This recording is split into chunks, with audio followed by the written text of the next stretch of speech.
So, hello everyone and welcome to the PrayerPod, a weekly podcast from pray.com.au. Today I'm really privileged to be talking to John L. Allen Jr., who is perhaps the world's best known Vaticanist or Vaticanologist. There's a whole lot of names, I think, attributed well, to the proper sorry. What is the proper term? The proper Italian term would be Vaticanista.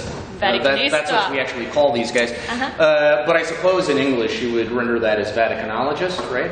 Yeah, I suppose so. Anyway, I mean, obviously Australia is reasonably secular, so we probably don't even use those recognize the category so much. Yeah. Anyway, I mean, you can think of me as you've got beat reporters, right? Sure. I mean, somebody who covers the Prime Minister's beat or whatever. Around or yeah. So I'm a beat reporter on the Vatican. Okay, perfect. So you are a religion reporter. So how is it that someone comes to be doing this work? You've worked at the National Catholic Reporter, now you're at the Boston Globe, editing Crux now. Tell us a bit about your history, how you came to be doing it was a total fluke. I mean, first of all, I'm a complete journalistic phony. I've never taken a journalism class in my life. Basically, what happened was I had been in seminary briefly, and when I discerned that wasn't the path for me, went to graduate school, met my wife, we get married. So all of a sudden, we're in California. I'm trying to do a doctoral degree. Shani, my wife, is trying to support us. Only she can't find a job that, is any better than flipping hamburgers or whatever. We've now been married 23 years. If there's one thing I've learned from 23 years of marriage, and it probably is the only thing, okay? But the one thing I have learned is, if the person you love more than anybody else in the world is chronically unhappy, that's not a good thing, and you probably should do something about it, okay? So I said, well, I'll get a job. Now, I'm 22 or 23 or whatever I was, with a master's degree in religion. What kind of job am I actually going to get that isn't actually flipping hamburgers, right? And so I said, well, maybe I can teach religion at a Catholic school. Okay, so I applied to a Catholic school. They brought me in for the interview. Okay, the principal says to me, well, listen, we also have a journalism class. Do you have any background in journalism? Okay, and I said, well, I read the paper. And, okay, good enough. You're now running our journalism program. And I remember I called up the LA Times because I knew nothing about journalism. And I said, listen, and the school was starting in 3 weeks. So I called them up and said, can I come be a fly on the wall one day? Okay, and just see what you do. Okay, and yeah, sure, come out. So I'm there at the 8 o'clock editorial meeting in the morning, right? And people are around a table like this. Okay, it's all these hyper smart, funny, appropriately cynical, sorts of people. That's very surprising. Right, who are sitting around talking about what the absolutely most interesting things going on that day are, and then going out and getting this kind of privileged insider access to it, and then coming back and writing it up. And I'm like, you can actually get paid to, this is unbelievable. I don't want to teach this stuff. I want to do it. So I started freelancing, and one thing led to another, and here I am. That's amazing. So it's quite a story. So you're the author of 10 books, as well as quite a prolific journalism career. What is your process? What's your process for telling a story, whether it's as an article, whether it's in an interview, whether it's as a talk or in a book? Well, the good news about covering the Catholic beat is that there is never any shortage of raw material. Because on some beats, you might sort of go through the day and there is nothing that has happened that strikes you as newsworthy enough to justify, a 600-word piece or a 20-minute podcast. Yeah, whatever. Yeah, right? Or you're on the police beat, and miracle of miracles, one night nobody gets robbed or beat up, right? Yeah. And what do you have to report? Because I don't just cover the Vatican. I use that as a point of departure for doing the global Catholic story. There are 1.2 billion Catholics in the world. We are present in every nook and cranny of the planet. There isn't a single thing that happens anywhere that doesn't have a kind of organic Catholic angle to it. Okay, every day I will start by trying to get a sense, that day, both from my own reporting, from what others are reporting, from talking to colleagues, just what's in the air. Okay, I try to get a sense of what it kind of looks like the big Vatican/global Catholic stories might be that day, and then usually the question is, okay. Of those stories, which one am I in the best position right now to bring added value to? Okay, because you asked about the process. Okay, the way I think about journalism is that there are basically 3 categories of product. Yeah. Okay, there's reporting, which is the just the facts thing. Okay? At the other end of the spectrum, there's opinion, which is what should you think about those facts. Okay? Which perfectly legitimate exercise, by the way. In between, there is what I call analysis, okay, which goes beyond just the facts, but it stops short of drawing conclusions. It's like, where did these facts come from, and why are they important right now, and who's behind them, and what does this constituency think about those facts, and what does the other one think, and if the Pope zigged rather than zagged, what might happen, right, and why would he be doing that, right, that kind of thing. Okay, and the question is, which of the big Catholic stories percolating today do I feel like I know well enough to be able to deliver that kind of treatment? Okay, because people don't come to me just for what is today's news. Okay, they come to me for what does today's news mean? And to be able to answer that question, I first have to know. You know, and so the question is, all right, do I already know? Do I feel like I'm already in a position? Do I know the right people to call that I feel like, you know, reasonably, expeditiously, you know, I could get up to speed? Or is this something that's going to take me 6 months, and so I need to put it in that file, right? The inactive file, something I'll come back to when I can. Then once I have decided which story I'm going to sort of focus on, the actual process of doing it, I write fast. I mean, you know, anybody who has seen me at work, I mean, it is a standing joke in the Vatican Press Corps that many of my colleagues are still working on their leads, right? And they're getting tweets that my 800-word piece is up. You know, so you know, words have always come very, very naturally. And plus, I've been doing this a long time. Yeah. So the actual construction process, I mean, to do an 800-word analysis, you know, some stories are bigger than others and take more time. But I mean, you know, for example, you know, the Pope, of course, recently met the Patriarch of the Russian Orthodox Church in Havana. Now, Catholic-Russian Orthodox relations is a story I've been in and out of for 20 years. You know, I did an 800-word analysis about what's at stake in the meeting. The actual construction of it, maybe an hour, and then of course there's editing and all of that, but actually banging it out. And then of course we live in an age where you're not done when that's over, okay? Because when the piece comes out, two things are sure to follow, okay? One, you are going to start getting like radio calls and TV calls and so forth to comment. I mean, if your piece is good, right, and it sort of got people talking, then, you know, you're going to have to start unpacking it for other media. So we live in an age where for journalists, it's not your own work product that is your whole job anymore, right? You're also providing a work product for colleagues because you know down the line when you need it, they'll do it for you, right? So there's that, and then of course there's this whole social media thing that, to be quite honest with you, totally mystifies me. You know, I've got a good book that can help you. Well, one of my colleagues at Krebs has written a book on the tweetable Pope.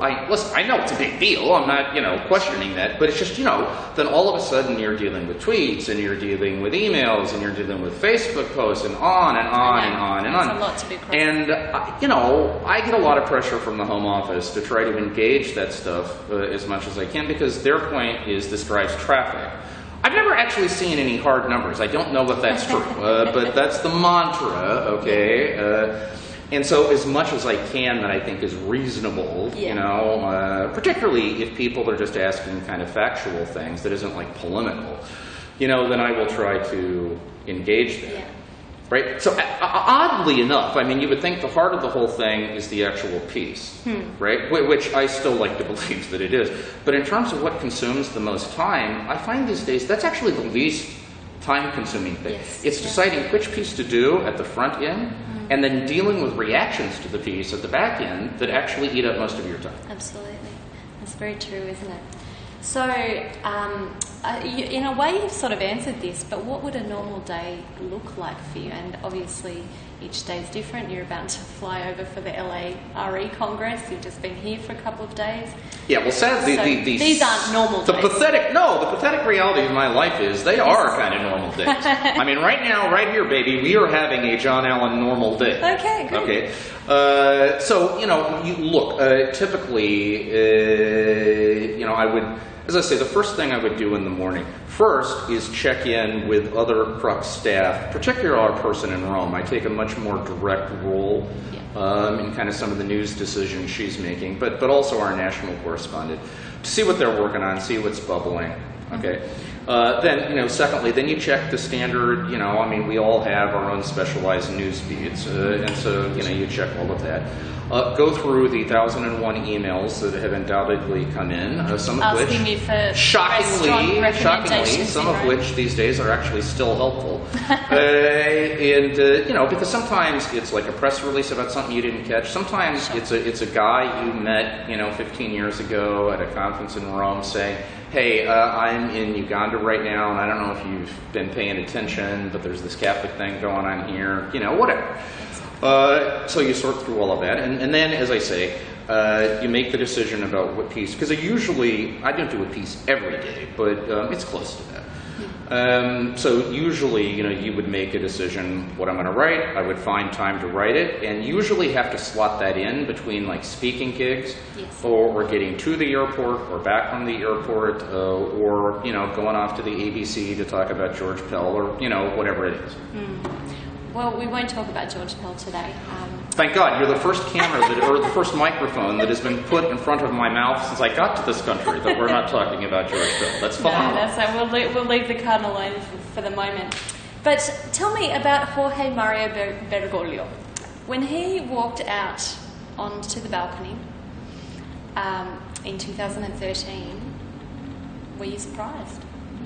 Well, my first emotional reaction was deep panic, because I was sitting on a CNN set narrating these events, and right before the Habemus Papam moment, which is, when the name of the Pope is presented, right before that, the producer would come in my ear and said, John, is this going to be in Latin? Well, yes, okay, the recitation of the formulas. Okay, are you going to recognize the name of the new Pope? I'm like, yeah, as long as I've got the audio feed, okay, we're totally fine. Bergoglio is still Bergoglio, even in Latin. Yes. Or what, I didn't know it was going to be Bergoglio, but whatever. Yes. Okay. So, I was like, great. Then, the Habemus Papam moment comes, we lost host audio. Okay, so there is no audio in my ear. So I'm looking at the guy. I can see his lips moving. Okay, but I have no idea. Okay, and of course the only thing the world he was very quiet and he mumbled too. Yes, the only thing the world wants to know is who is the new Pope, and at that moment I didn't know. Thank God there was a Mexican TV crew behind us, because they started screaming Bergoglio, Bergoglio, Bergoglio, right? So that I could fake it for a couple of moments before we, somebody confirmed it for us. But surprise. Well, let me put it, I would say moderate surprise, not total shock, moderate surprise. I had written 22 candidate profiles, okay, before the conclave. Actually, if I had had time, I would have done all 104, because that way I could not possibly have been wrong. And you did write in your book Conclave many years ago.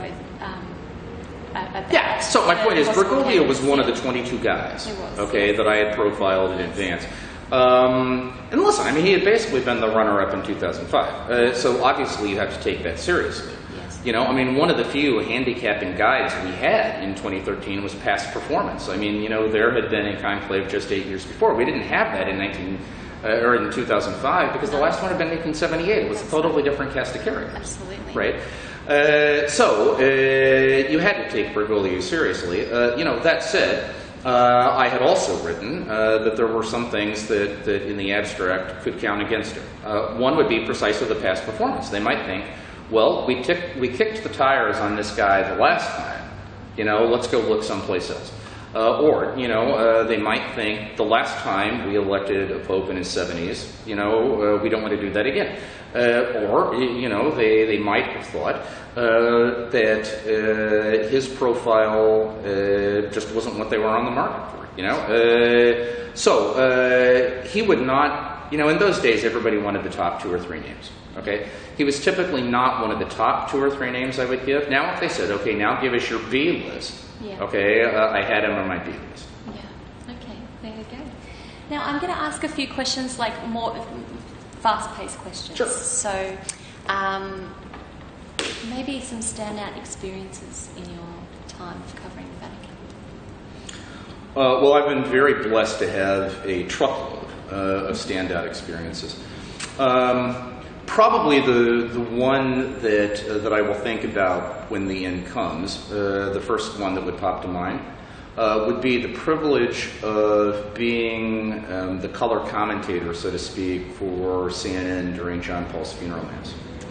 The most watched event in human history to this day. The biggest broadcast event of all time. And it did occur to me, it's pretty funky for a kid who grew up in a trailer in rural western Kansas to be sitting here wearing his granddad's suit and telling the world the story of the life and legacy of now St. John Paul II. Funny moments. Well, the great thing about Catholicism is that there's a lot of funny moments. Yeah. Okay. You told a few stories this morning, so you might like to repeat some of those. But, Well, I told the story this morning. I did, when Benedict XVI was elected in 2005, I did a book which was divided into thirds, and the last part was sort of my projections for where his papacy was going to go. So I inscribed a copy and left it for him. Never actually thought he'd read it. A couple months later, I get a phone call from the Vatican spokesman saying, hey, the Holy Father came down to breakfast this morning and he had your book in his hands and he asked me to give you a message. And, oh, great, so what is it?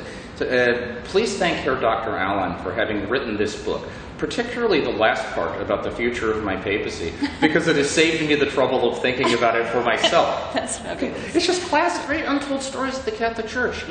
People see our controversies and our scandals and our heartache.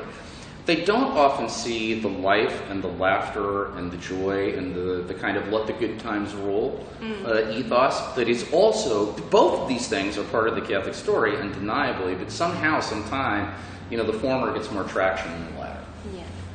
Now, this is a little bit more of a personal question, but their PrayerPod is a podcast where we talk to people about their prayer lives. So, being a Catholic yourself and someone who covers Vatican affairs, how do you pray? Do you pray? Yes, I pray. That said, I'm very fond of that ancient bit of Benedictine wisdom, ora et labora, work and prayer. That work in a way is prayer. Yes. So not to sound overly lofty about it, but I kind of think that when I produce an insightful, balanced, accurate and helpful, I'm not claiming to do these things every day, but when I produce one of those pieces, to me that's an act of worship. I mean, this is what I do. This is what I'm good at, and I'm trying to offer the best of myself, to God. So my spirituality, I guess, would be quite invested in that. When I was doing my Opus Dei book back in 2005, one of the things that really impressed me, and I know there's a lot one can argue about over Opus Dei, but this idea of the sanctification of the ordinary, yes, and of work, that is the heart of Saint Jose Maria Escriva's founding vision, it really does speak to me. It resonates with me. And there's this famous story that Escriva one day, somebody had come to him to ask, what is this Opus Dei thing all about? This was during the Civil War. He was in northern Spain. And he took them up to the rooftop of the cathedral in the town where he was staying. And he showed him these gargoyles, that had been fastened by the craftsmen, who built the basilica, that could not be seen from the street. They could not be seen from anywhere but the rooftop. And basically nobody ever went up on this rooftop because they didn't let people go up, And Escriva said to his friend, look how beautiful it is.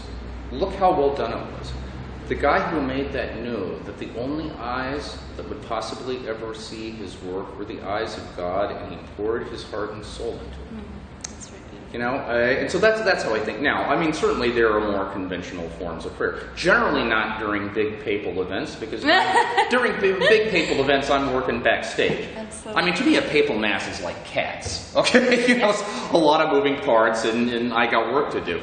So no, there's certainly more conventional forms of prayer, both the liturgy and also devotional prayer. But if you ask where I find most spiritual nourishment, it really is the work, and trying to see the work, not just as a kind of sexy news story, but in some ways as the contribution I am able to make to the people of God. Absolutely. Well, we might finish with a quick round, which is just, I'm going to ask the lightning round. The lightning round. And the first thing that comes into your mind. Okay. To say. Go. Favorite color? Green. If you could meet one person, living or dead, who would it be? Well, I know this has to be zippy. Unfortunately, the 3 people during my lifetime I most would have wanted to meet, I've been able to. Well, Carol Wojtyla, John Paul II, Joseph Ratzinger, Benedict XVI, and Jorge Maria Bergoglio, Pope Francis. But you mean somebody I wasn't able to meet or haven't been able to meet? Yeah. And you ask me as a person or as a journalist? Because as a journalist, for example, I would love to meet Vladimir Putin. I think that would be a fascinating conversation. I'm not sure I want to personally run into him in a dark alley. Okay. It's a bit frightening. Okay, let's do this. A Catholic figure that I've never had the chance to meet during my lifetime that I really would have liked to. You know, my life and his didn't overlap by any more than 3 years. But it's a great source of regret to me that I never met Padre Pio. A, just because of the stature and grandeur of the guy. B, because I grew up in Capuchin schools. The Capuchins are my boys. Yeah. You know, and he probably for all time will be the most famous and beloved Capuchin saint. Now, of course, I was born in 65. He died in 68. So it wasn't really practical, but that's a regret. Okay. Book that you think everybody should read? You mean not one of mine? Not one of yours. What could be one of yours, if you think everyone should read it? I don't care whether people read my books. I just want them to buy them. Look, a book everyone should read, Augustine's Confessions. I know it's tried and true. But I'll tell you, profoundly important book. And I'm not by instinct an Augustinian. I am by instinct a Thomist. I prefer the precision and the clarity of Thomas to some of the kind of poetic, ellipticism of Augustine. Sure. But I would say the Confessions, and then if you need a modern sort of version of that, Seven Storey Mountain by Thomas More. Sure. Most bizarre outfit you've ever seen at the Vatican? Okay, first of all, the Vatican specializes in bizarre outfits, so this is a kind of Kappa weird... Magna is a special one. Okay, but here it is. Year 2000, the great Jubilee year under John Paul II, Yep. okay? There was a Jubilee event for a different group every day, okay? Every day, okay? Including, for example, there was a Jubilee of pizza chefs. So there was a day where all the pizza chefs came into the square and they set up their tables and you could go around and get free samples and stuff like that, okay? One of the Jubilee days was a day for motorcycle riders, okay? So all of these guys roared into the square and you had these pot-bellied, Harley vest-wearing, ponytails but bald, with earrings hanging off their ears, okay? And they're standing there palling around with the Monsignori and the archbishops.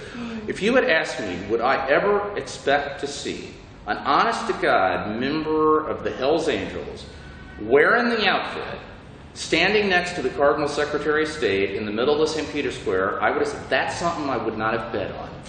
But I was there. I saw it. If you could join one religious order, what would it be? Capuchins. They're my guys. There you go. Favorite movie?